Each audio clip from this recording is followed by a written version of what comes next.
So it is our fifth lecture in which we reach the 1970s, and the 1970s will be a decisive period in the evolution of the apartheid system in South Africa. Last week, we started to see some cracks in the wall of apartheid, some weaknesses, some difficulties that the apartheid system started to generate by itself. I remind you that last week we studied the first steps towards reform. I said it was a little limited reform. We tried to explain the motivations behind these reforms, and we concluded that these reforms generated divisions politically within the National Party that was divided. Its most radical wing broke away and established the so-called restored National Party. When they created the restored National Party, the title itself was a message. The restored National Party. Otherwise said, the National Party has been corrupted and we need to restore it. So this was the most radical wing. It was never a strong political force, but all the same, it was a thorn in the side of the government, of the system, because it wanted a more radical, a more straightforward, racist regime. It was not enough. Nothing was enough for these people called the narrow ones. So this political division was a first sign of weakness, of self-defeat, because this was generated by the system itself. That's why I called it self-defeat. So the apartheid system started to be a self-defeating system, inflicting defeat on itself. That's what I meant by self-defeating. And the second problem was the division I described between economics and politics, if you wish. Some white entrepreneurs calling for less radical apartheid, less restrictions, in order for them to benefit from the black labor available for their enterprises. So, and we left it there. I think we left it there last time. So today we will begin another chapter, a crucial chapter called the Black Conscious Movement, otherwise called Black Consciousness. We saw a few weeks ago the beginning of the resistance, especially through the ANC. There were other organizations, but the ANC, the African National Congress, was the main resistance movement, and the ANC provided South Africa with great leaders such as Nelson Mandela.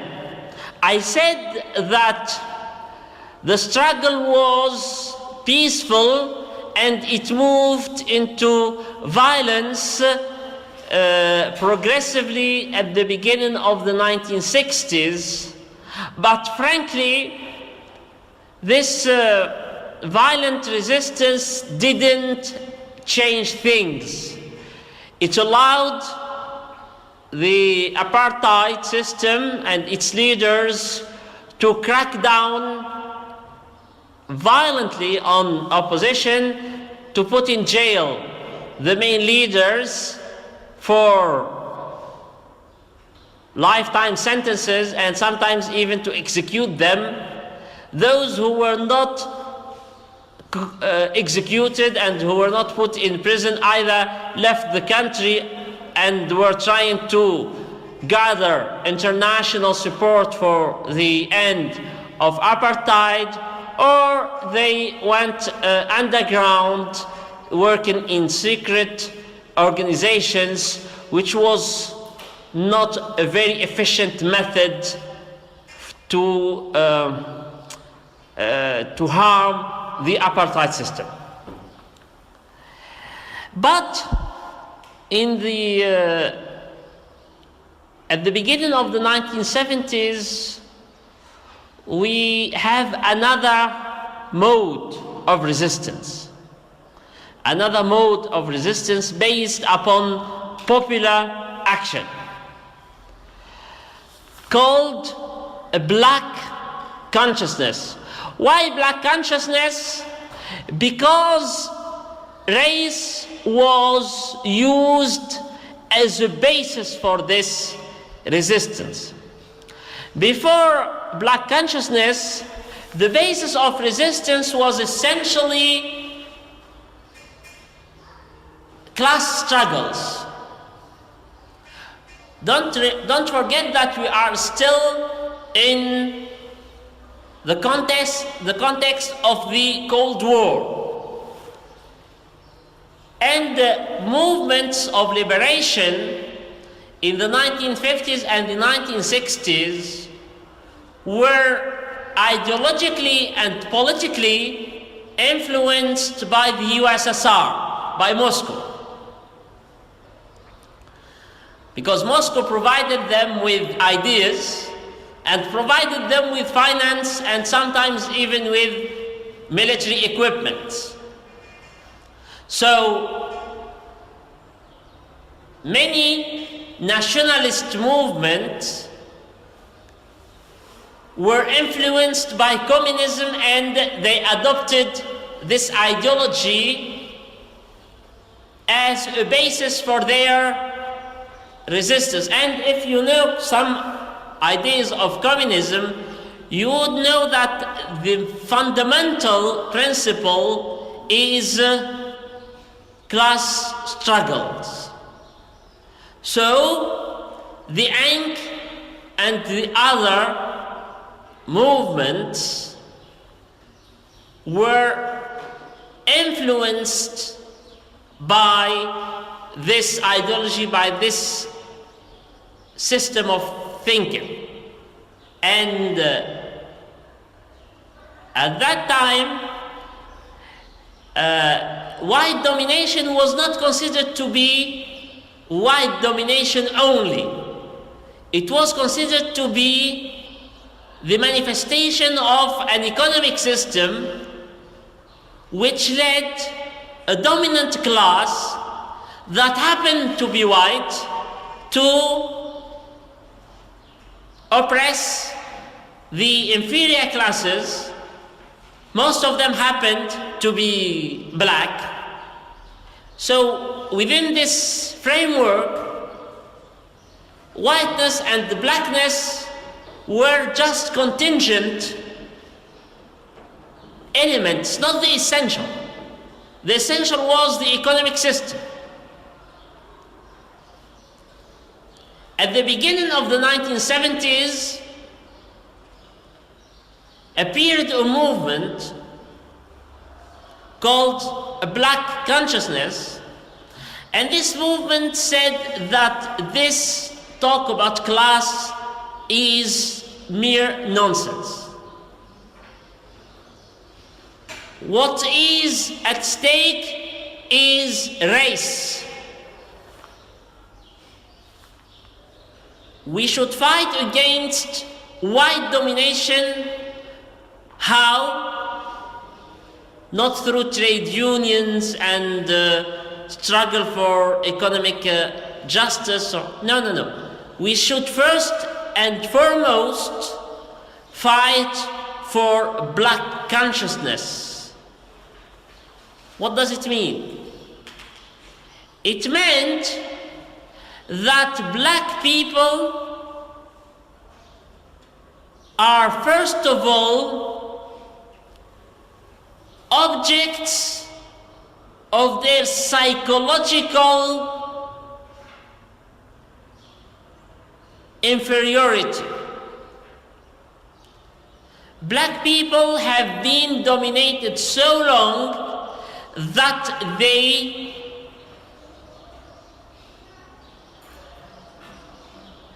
became psychologically disabled. They have to be liberated from this long-lasting domination. And how to be liberated from this long-lasting domination?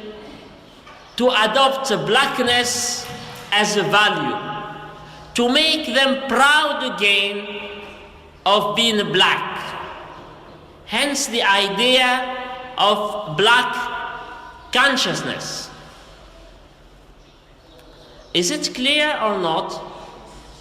Do you see the difference?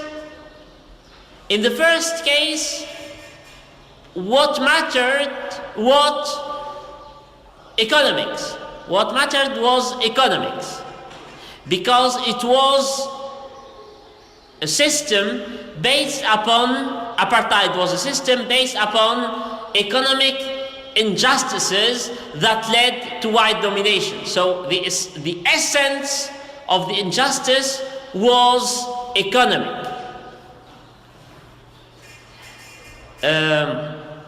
In the second phase, with black consciousness, the essence of the problem was the race itself. The race itself, why? Because black people could not rise, could not resist if they don't develop pride in their identity as black people. Hence, the idea of black consciousness. Where this idea came from? I said that the first idea, the essence of the conflict being economics, is an idea that came from communism. The other idea, the essence of the conflict was the race, was our lack of pride in blackness. This idea came from other sources. A very important source was the United States, paradoxically enough. Why the United States? Because some of you know, all of you should know, that in the 1950s and the 1960s, there was a very important movement in America, in the United States, called the Civil Rights Movement. The Civil Rights Movement. The Civil Rights Movement was a movement against segregation in some southern states. This segregation was based upon race.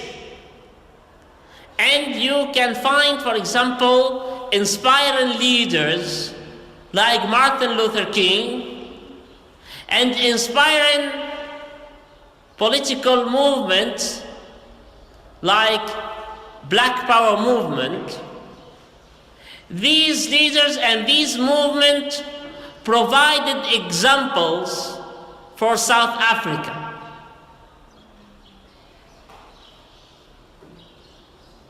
Black consciousness in South Africa was certainly influenced by the civil rights movement and its consequences in the United States.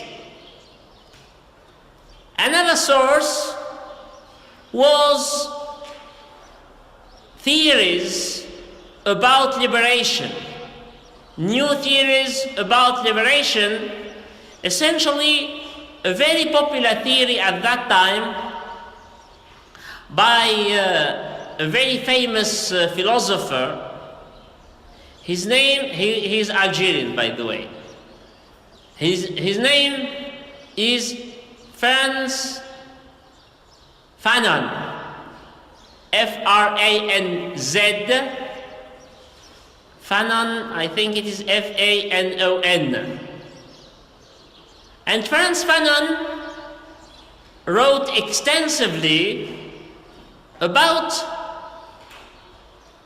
what he called liberation. For him, liberation was not a procedural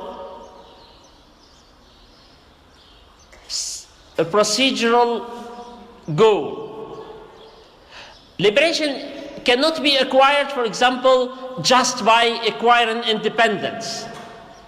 For him, liberation was much deeper than that.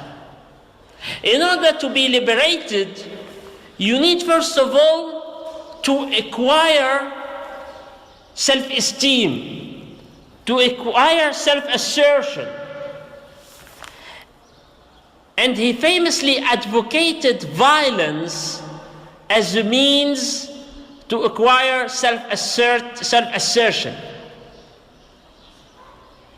Violence against the colonial powers, violence against the white domination, violence against the oppression or the oppressive systems, all these forms of violence are necessary if people are to be liberated from their psychological chains.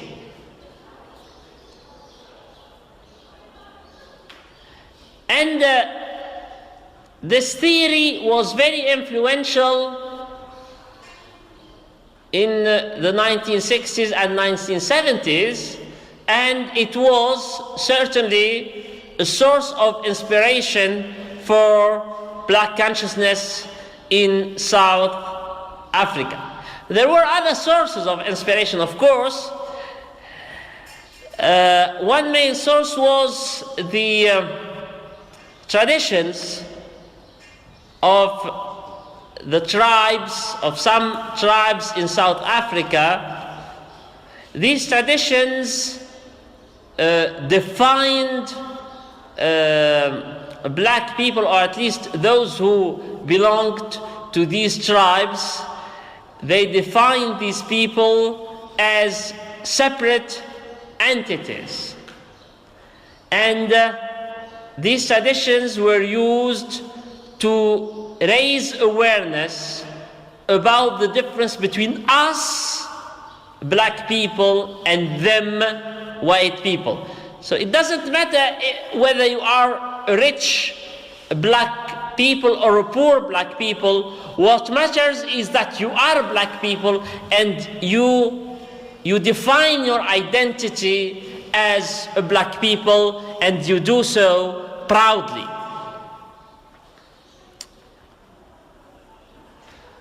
How did this movement work? Here I gave you the ideas, and I gave you the theoretical background and inspirations. Now we are going to talk more pragmatically about the reality of black consciousness. First of all, black consciousness found fertile grounds in black-only universities.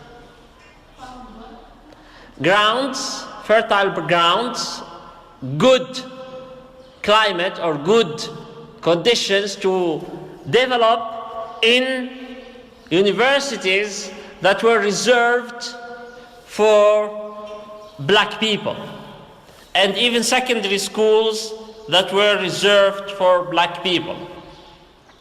Remember, I introduced my lecture by saying that the apartheid system became self-defeating. And this is one element of what I meant. Of course, universities and schools for black people were a means to isolate black people. Those who invented this system did not imagine that by isolating them, they were creating perfect ground for black consciousness. One of the most important leaders, his name will remain very famous, Steve Biko, B-I-K-O. Steve Biko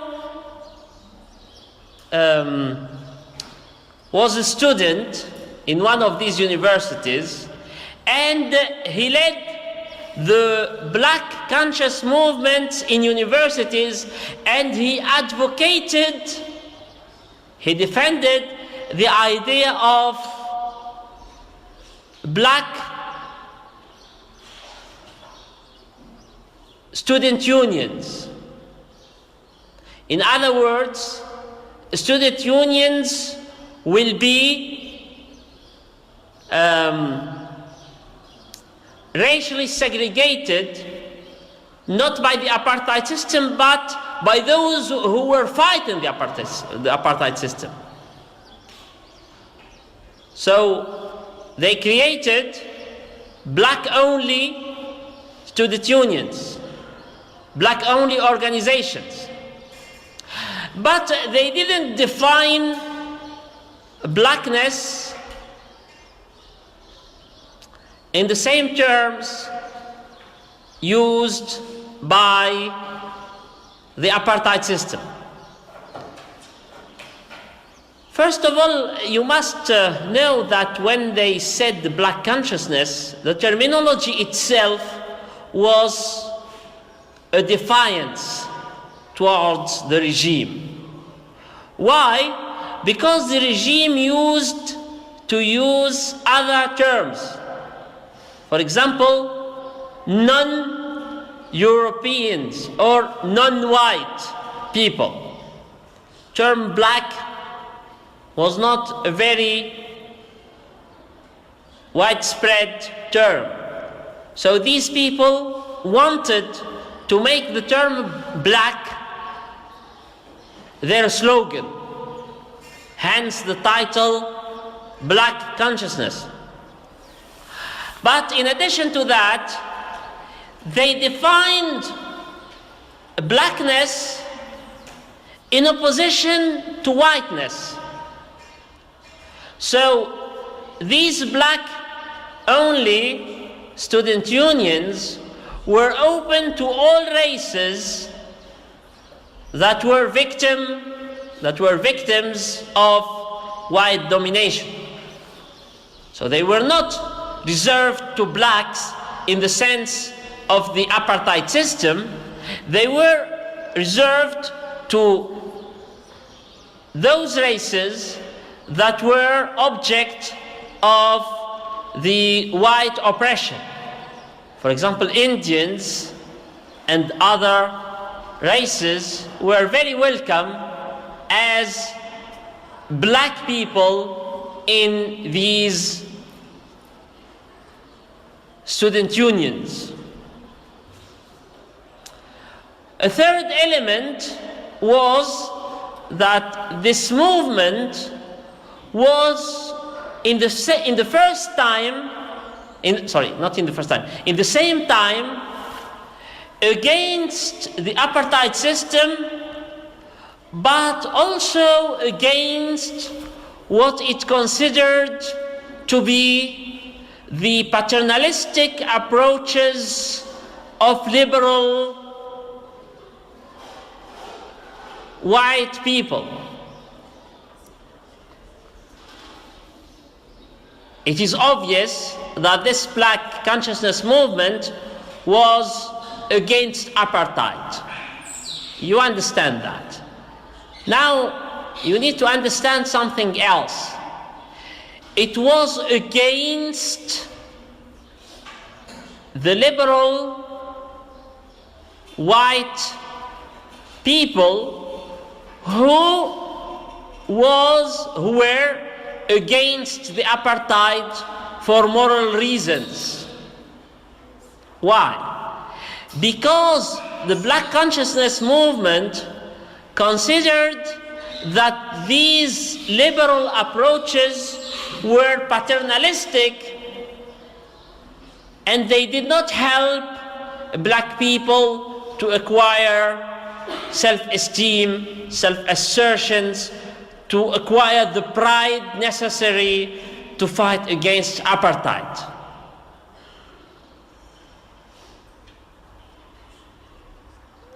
These liberal ideas, said the black consciousness movement, were paternalistic.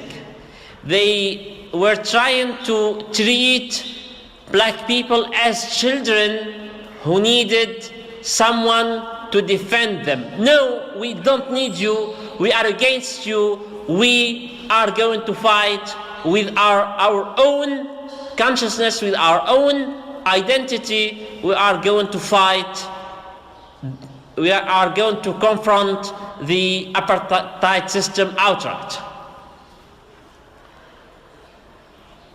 A fourth element, and here I need you to remember what I said about the self-defeating apartheid system. This black conscious movement was supported by the apartheid. Despite its extremist positions, the black conscious movement or black consciousness was a movement that provided apartheid with some reassuring features. You may ask how? Is it a very radical and a very extreme speech and discourse?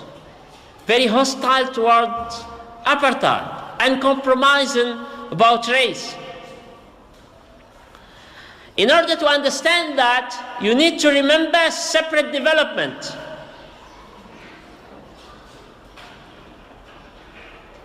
The apartheid system since the 1960s, and especially with Vorster, entered an era of separate development, saying that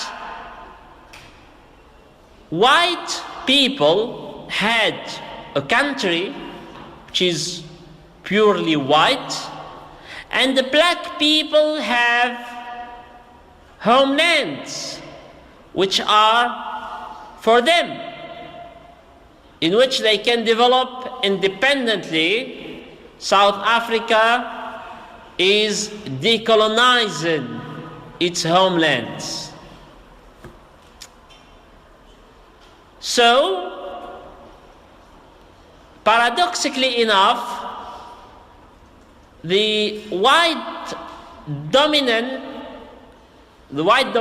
or the white dominated system of apartheid thought that black consciousness was an ally for it, an objective ally, because black consciousness advocated a kind of separate development, separation between the black and white.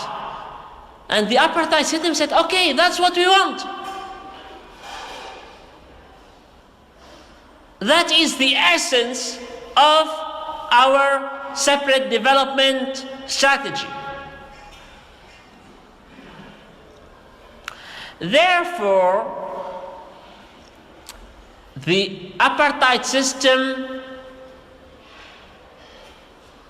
allowed black consciousness to grow in black universities. There was another tactical reason for this rather lenient position of the apartheid system. The apartheid system thought that black consciousness will create divisions within the movement of resistance against apartheid. Why? For two reasons. First of all, because of the radicalism of black consciousness. As we saw last week, radicalism tends to create divisions. Remember what happened with the narrow ones. The narrow ones, because they were very radical, they created a division, they provoked a division within the National Party, with eventually the creation of the restored National Party. So radicalism tends to create division, and the apartheid system and its leaders thought that with a new student movement, with a new radical student movement, there are elements of division. There will be elements of division, or more elements of division, within the movement of resistance against apartheid, because black consciousness will be a rival of other organizations such as the African National Congress. So this was the first explanation of the surprising leniency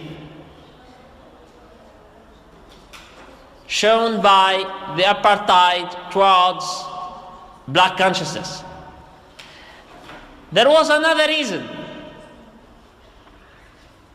Another reason that pushed the apartheid system to believe that black consciousness is going to create divisions within the black movement. And this reason was the change created by black consciousness, the transfer of the focus from class to race. Obviously, leftist movements and most of the movements against apartheid were leftist. Leftist movements could not easily accept the idea of black consciousness, could not accept the idea that class will be neglected in favor of the race. these leftist movements drew their legitimacy, at least they believed so, they drew their legitimacy from their tendency towards inclusive speech. We are not racist, would say these movements. We are not against white people. We are against rich people who dominated us and who took advantage of the poor. We are against such people. We are against abuses, whether they came from black or from white. And these leftist movements could hardly accept black consciousness, because black consciousness was, or at least black consciousness had some features of racism. So we have a racist regime, which is the apartheid, being lenient against a movement that shared with it some racist features. The idea was to create divisions within the anti-apartheid movement. Did it work? No, it didn't. No, it didn't, despite some elements of success. Because indeed, the leaders of the apartheid were right. Many trade unions thought that this black consciousness is going to be a problem. But for them, despite some hostility, despite some rival tendencies against black consciousness, they considered any effort against apartheid to be a beneficial one. So divisions were relatively limited. And anyway, even with divisions were not a problem. I would say that divisions are not a problem when you are in opposition. Divisions become a problem when you have power. Because if you have power and if your camp is divided, you will not be able to use your power efficiently. But if you are in the opposition, you can, of course, divisions mustn't be structural, and divisions must be very deep, because otherwise you'll be fighting against each other, and if the opposition, or if the elements of the opposition start to fight against each other, this is not good. But as long as these elements of the opposition had a common enemy to fight against, divisions did not really harm the movement.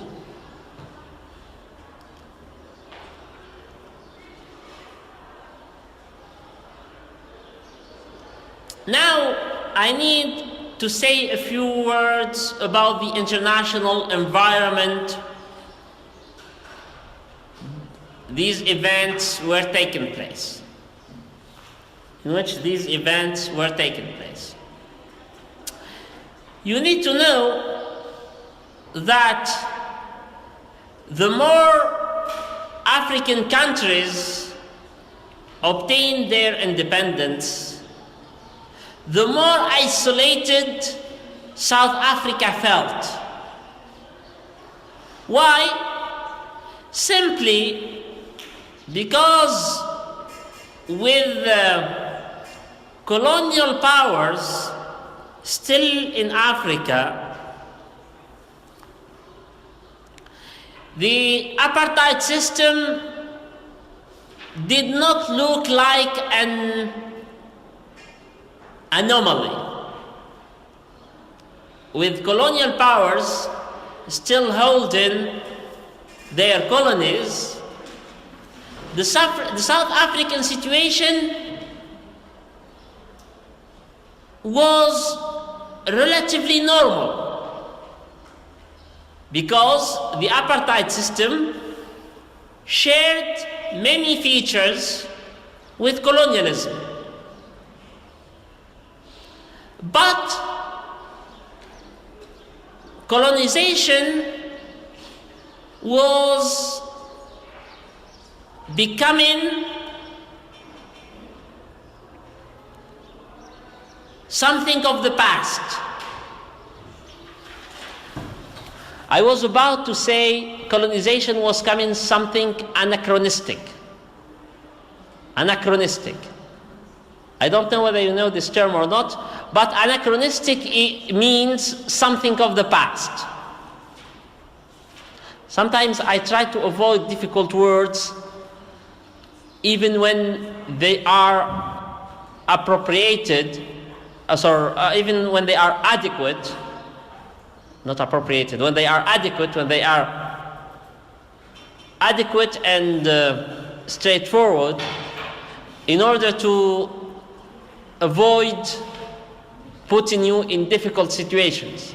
Anachronistic, you can look for it, means something of the past, but it means other thing also. So anyway,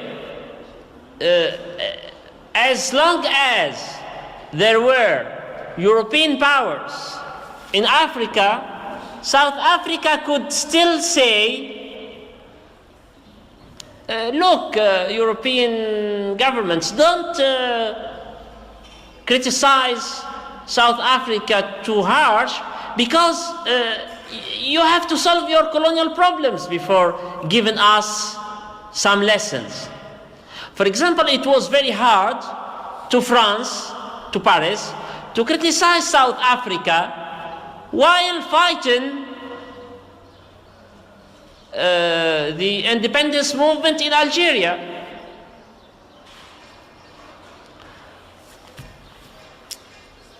At the beginning of the 1970s, there were still some African countries that were under colonial power.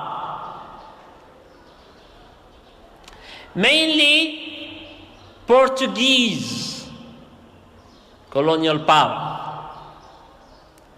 And here you must be aware of something very important in history. Portugal was one of the first European colonial powers. You know certainly that Brazil, the South American country, is a country in which people speak Portuguese. Why? Because it was colonized by Portugal and it got independence in the 1820s. I spoke about it in my lectures about the strategic situation of Great Britain after the Napoleonic Wars, when I spoke of Canning. Okay, I remember that I misspelled his name. So,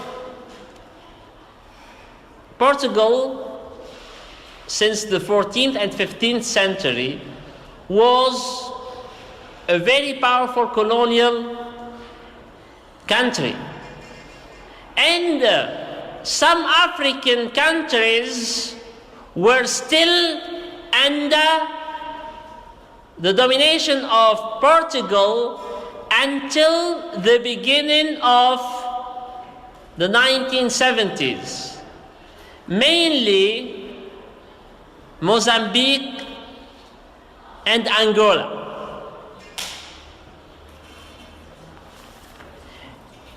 In 1974 happened a revolution in Portugal. Portugal was not a democratic country at the time. It was a kingdom led by a guy called Salazar. And anyway, not important. It is not important. It was a regime, I said again, it was a dictatorial regime, rather fascist regime, led by a guy called Salazar. And a revolution took place in 1947, and Portugal became a democratic system. One consequence of this European change was the independence of Angola and Mozambique. There was also Rhodesia, today's Zimbabwe. At that time, Zimbabwe didn't exist. It was called Rhodesia, South Rhodesia. And in Rhodesia, there was a white, Rhodesia was a British colony. And in Rhodesia, there was a fight against white domination led by a government with a prime minister. I forgot his name. I think Ian Smith. Ian Smith. I-A-N Smith as Smith. Okay. So and this conflict became very, very intense at the beginning of the 1970s. All these countries are countries of Africa. They are African countries, but they are countries close to South Africa. They are countries neighboring South Africa. These changes led to modifications on the frontiers of South Africa. More and more neighboring countries were becoming independent. What was the result of this? The result of this was that South Africa became an exceptional situation indeed. At the beginning of the 1970s, especially after 1974, South Africa became something of the past, became anachronistic as a case. Something in which race was being used as a means of government in a more and more liberal and democratic world. The United States had ended their segregationist system in the South. More and more African countries are getting independence, and more of the old discourse about race was being considered to be unjust and unacceptable. So South Africa became indeed an exceptional situation, which will put further pressure upon apartheid. We have to leave it there, and next time I will give you a description about the evolution of black consciousness and the popular support black consciousness got in South Africa, especially in the middle in the middle 1970s with very, very violent riots that will bring many changes in the conception of apartheid. Thank you very much.